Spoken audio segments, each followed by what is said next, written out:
Kaiju number 8. Another successful episode. Welcome to the Defense Force.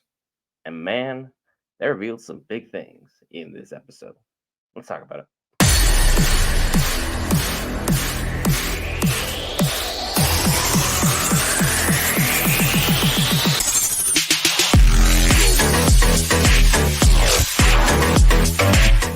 Alright, guys, Brent here back with Geek Variants, where we cover all things Marvel, DC, Lord of the Rings, anime, gaming, Star Wars, and more. This time, Kaiju number 8, Crunchyroll's newest series covering all things monsters and machine gun.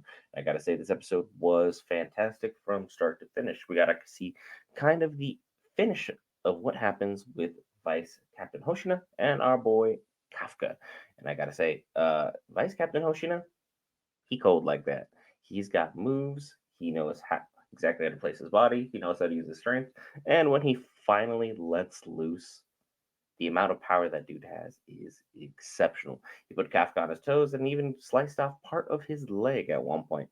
So Kafka really needs to be careful moving forward about what happens with him and his secret because things cannot be any closer to the best than he's currently wearing them right now. Circle back that he finally is able to make some great escape after punching Vice Captain Hoshina's sword. He gets promoted, of all things, all the way to an officer based upon the recommendation of who else but Vice Captain Hoshina. And I know for everyone at home, you're like, wow, that seems a little suspicious. Kafka is only able to point out the body parts that needs to be taken care of. And then all of a sudden, he gets a promotion just like that, even though his bodysuit potential is still the 1%. And yes, that would mean Kafka is technically the 1%, but he's the derpiest 1%er I have ever seen in my entire life.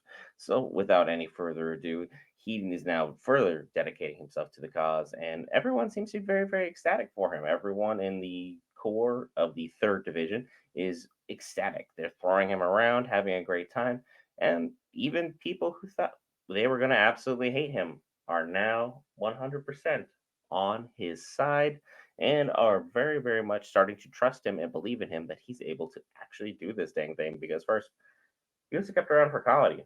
Now, look at him just succeeding despite all expectations, continuing to surpass everyone and everything's belief in him.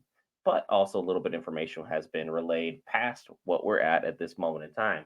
And the moment in time that we have is that he is being labeled as a Daikaiju unofficially because of Kaiju number 8, because of his humanoid distinction. And there hasn't been one of those seen in 5 years. And we saw Kaiju number 9 still alive, still well, still taking out humans along the way, but going back to the drawing board overall on how to officially take out Kaiju number 8, our boy Kafka. Once the episode starts wrapping up, things took an even more bizarre turn, as now the camera slowly pans up to the sky, and lo and behold, there is another Daikaiju. This one also fully capable of communicating with monsters and I'm assuming with people based upon his verbalization of English or Japanese, depending on what time you watch the episode.